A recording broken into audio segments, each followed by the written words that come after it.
8 फरवरी को अवाम ने पाकिस्तानी सियासी निज़ाम की शोले हिला दी। खामोश वोटर ने अपना फैसला सुनाया तो मुल्क की बड़ी सर्वे कंपनियों के सर्वे, सियासी जमातों के अंदाजे, दावे और सियासी पंडितों के ताजिए धरे के धरे रह गए। मुल्क में एक ऐसी हुकूमत कायम होने जा रही है जो पीडीएम की 16 माह की कमजोर हुकूमत से भी कमजोर तरीन दिखाई देती है। पीडीएम सीजन 2 ऐसी प्रोडक्शन है जिसका पहला सीजन खुद उसके किरदारों के मुताबिक भी नाकाम हो गया था और वो खुद कहते थे कि 16 माह की हुकूमत दरअसल एक मजबूरी की हुकूमत थी और इंतखाबी मुहिम के दौरान इसका बोझ उठाने से इनकार कर दिया था। पीडीएम सीजन 2 में किरदारों की तादाद 1 दर्जन से कम होकर 6 तक पहुंच चुकी है और उसका सबसे अहम शराकतदार पाकिस्तान पीपल्स पार्टी नई हुकूमत के फैसलों का बोझ उठाने को तैयार नहीं। मौजूदा इंतखाबात में सबसे बड़ा सियासी नुकसान पाकिस्तान मुस्लिम लीग नून का हुआ, जो ना तो इंतखाबी नताइज को शिकस्त कह पा रही है ना ही फतह।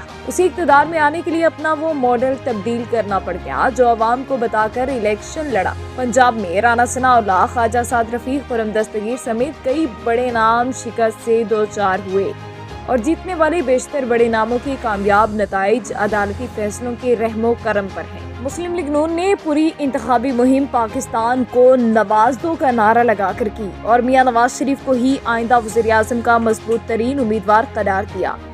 नून लीग बड़े धड़ल्ले से ये बात कहती थी कि सादी गाल हो गई, यानी मुक़्तदिर के साथ तय हो चुका है और आइंदा वज़ीर-ए-आज़म मियां नवाज शरीफ ही होंगे।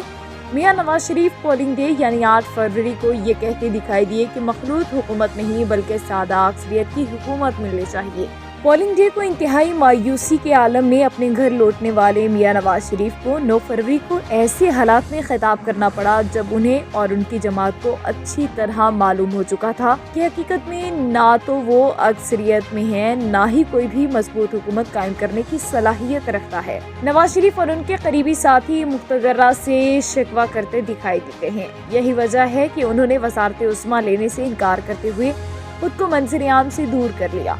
मुस्लिम लीग नून ना तो इस हालत में है कि हुकूमत लेने से इनकार करे और ना ही इस हालत में है कि खुशी खुशी हुकूमत कबूल करे, कामयाबी का जश्न मनाए। ऐसी सूरत हाल बन चुकी है कि पीडीएम के दो बड़े और इंतहाई अहम इत्तेहादी उसके साथ हुकूमत में बैठने को ही तैयार नहीं है। पाकिस्तान पीपल्स पार्टी ने ऐलान किया कि वो सिर्फ नून लीग के वज़ीर-ए-आज़म को वोट देगी, वफाकी काबीना का हिस्सा नहीं बनेगी, जबकि जमीयत उलमा इस्लाम पे ने धांधली के इल्जाम लगाते हुए अपोजिशन बेंचों पर बैठने का ऐलान कर दिया, जहां पाकिस्तान तहरीक-ए-इंसाफ पहले ही एक तगड़ी अपोजिशन के तौर पर मौजूद होगी। दर हकीकत सबको गैर मकबूल फैसलों और मुश्किल सियासी हालात के पहाड़ नजर आ रहे हैं। नई बनने वाली हुकूमत को हल्फ उठाने के चंद घंटों बाद IMF के साथ बैठना है। अप्रैल 2022 में बनने वाली हुकूमत के तल्ख मुआशी फैसलों की ऑनरशिप तो पीडीएम ने मजमूई तौर पर ली थी, मगर इस मरतबा होने वाली गैर मकबूल फैसलों का बोझ अकेली नून लीग को उठाना होगा। IMF की शराइत पर अरबों रुपए के नए टैक्सेस, मजीद महंगी बिजली और गैस से मुतालिक फैसले ज्यादा दूर नहीं बल्कि हुकूमत बनने के चंद हफ्तों बाद ही करना होंगे। इंतखाबी नताइज के बाद मियां नवाज शरीफ के हामियों ने ये बयानियां बनाना शुरू कर दिया है कि दरअसल मियां नवाज शरीफ के साथ धोखा हो गया। इनका ख्याल है शायद मुख्तदरा ये चाहती ही नहीं थी कि नवाज शरीफ चौथी मरतबा वज़ीर-ए-आज़म बने। हालांकि इसमें कोई हकीकत नजर नहीं आती। दर हकीकत इंतखाबी मैदान में उतरते हुए पाकिस्तान मुस्लिम लीग नून की ये सोच उसे ले डूबी कि जो करना है मुख्तदरा और इंतजामिया ने करना है, उसने सिर्फ इक़्तिदार के ऐवान में पहुंचना है। मौलाना फजल रहमान का मुख्तदरा के साथ शिकवा भी कुछ ऐसा ही है।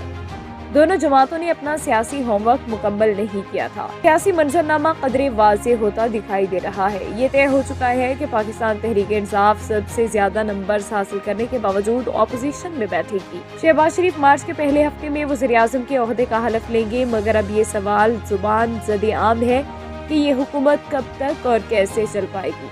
कई हलकों के नताइज इलेक्शन कमीशन के फैसलों के बाद आला अदालतों में चैलेंज होंगे।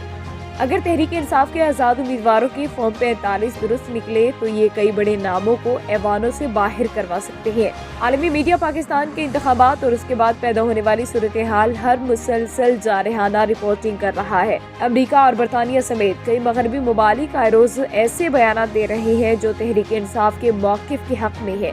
نون لیگ کے اپنے اتحادی وزیراعظم کو ووٹ دے کر کابینہ میں بیٹھنے سے کترا رہے ہیں۔ مہنگی ترین بجلی اور ٹیکسوں کی بھرمار کے بعد عوامی رد عمل اور پارلیمنٹ میں ایک تگڑی اپوزیشن حکومت کے لیے کسی ڈراؤنے خواب سے کم نہیں ہوگی۔ انتخابات سے قبل بانی پی ٹی آئی کے کیسز کے فیصلے اتنی جلد بازی میں سنائے گئے کہ بہت سے قانونی تقاضوں کو بھی نظر انداز کر دیا گیا۔ قانونی ماہرین کے مطابق مستقبل قریب میں اعلیٰ عدالتوں سے ریلیف حاصل کرنے میں بانی پی ٹی آئی کو زیادہ مشکلات کا سامنا نہیں ہوگا۔ البتہ نظر آنے والی مشکلات کے باوجود پی ڈی ایم میں شامل کوئی بھی جماعت حکومت کو ختم کیے بغیر روکے بغیر الیکشن میں جانے کی متحمل نہیں ہو سکتی، کیونکہ اس کا فائدہ صرف پاکستان تحریک انصاف کو ہوگا۔ صرف یہی ایک واحد وجہ ہے جو ان تمام جماعتوں کو مل کر جیسے تیسے حکومت چلانے پر مجبور کر رہی ہے، مگر اس صورتحال میں صرف پاکستان مسلم لیگ نون وہ واحد جماعت ہوگی جس کو سب سے زیادہ مشکلات کا سامنا ہوگا۔